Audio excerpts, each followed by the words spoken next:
Hi అండి, అందరికీ నమస్కారం. ఈరోజు దారిద్ర్య దహన శివస్తోత్రం చదువుకుందామండి. దారిద్ర్య దహన శివస్తోత్రము. విశ్వేశ్వరాయ నరకార్ణవతారణాయ కర్ణామృతాయ శశిశేఖరధారణాయ కర్పూరకాంతిధవలాయ జటాధరాయ దారిద్ర్యదుఃఖదహనాయ నమః శివాయ గౌరీప్రియాయ రజనీశకలాధరాయ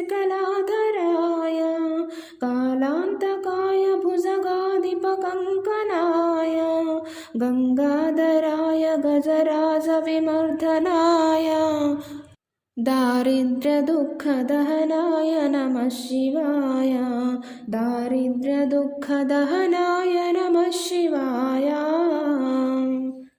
भक्तिप्रियाय भवरोगभयापहाय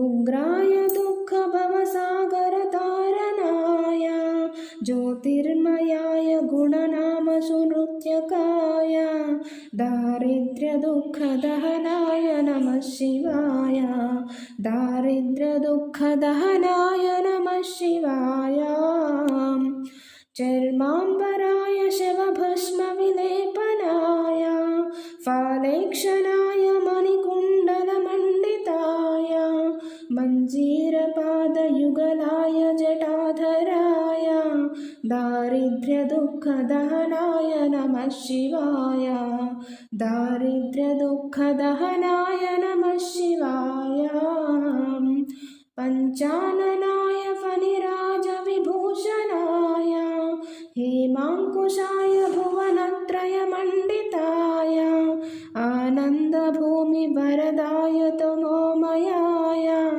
दारिद्र्यदुःखदहनाय नमः शिवाय दारिद्र्यदुःखदहनाय नमः शिवाय भानुप्रियाय भवसागरतारणाय कालान्तकाय कमलासनपूजिताय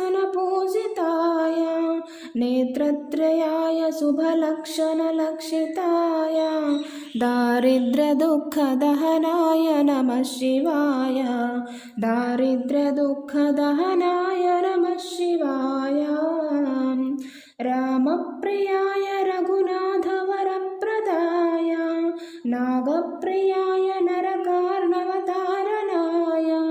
पुण्याय पुण्यभरिताय सुरार्चिताय दारिद्र्यदुःखदहनाय नमः शिवाय दारिद्र्यदुःखदहनाय नमः शिवाय मुक्तीश्वराय फलदाय गणेश्वराय गीतप्रियाय वृषभेश्वरवाहनाय मातङ्गचर्मवसनाय महेश्वराय दारिद्र्यदुःखदहनाय नमः शिवाय दारिद्र्यदुःखदहनाय नमः शिवाय